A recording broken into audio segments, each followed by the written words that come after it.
પુનાબા લોક વિદ્યા કેન્દ્ર પાટણ અને શંખેશ્વર કોલેજના ઉપક્રમે વિશ્વ વસ્તી દિવસ કાર્યક્રમ યોજાયો.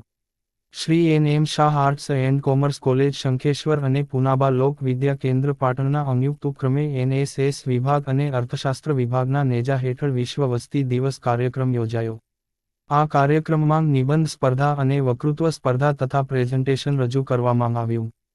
પુનાબા લોક વિદ્યા કેન્દ્રના કોર્ડિનેટર વનવીરભાઈ ચૌધરીએ વસ્તી વિસ્ફોટ અને વસ્તી નિયંત્રણ બાબતે પોતાના વિચારો રજૂ કર્યા હતા.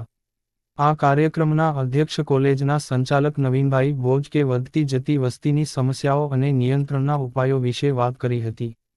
કોલેજના આચાર્ય ડોક્ટર રાજેશ ત્રિવેદીએ આવકાર પ્રવચન કરી વિશ્વમાં વધી રહેલી વસ્તી એક વૈશ્વિક સમસ્યા વિષય પર પોતાના વિચારો રજૂ કર્યા હતા. નિબંધ સ્પર્ધા અને વક્તૃત્વ સ્પર્ધા માંગ આવેલા પ્રથમ 3 નંબરોને પુનાબા લોક કેન્દ્ર તરફથી રોકડ ઇનામ આપવામાં આવ્યા હતા.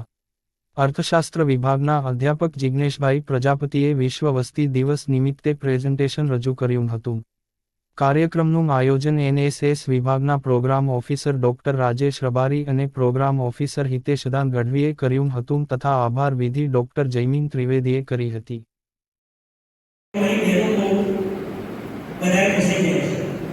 જો તમારી ઈચ્છા હોય 3 કલાકનો મારો પ્રોગ્રામ હશે સાયન્સ સાથે આન્સર પ્રયોગો સાથે અંશતા શું છે એના વિશે તો તમે મારા ક્વેશ્ચન બેના કોન્ટેક્ટમાં તમે લેજો.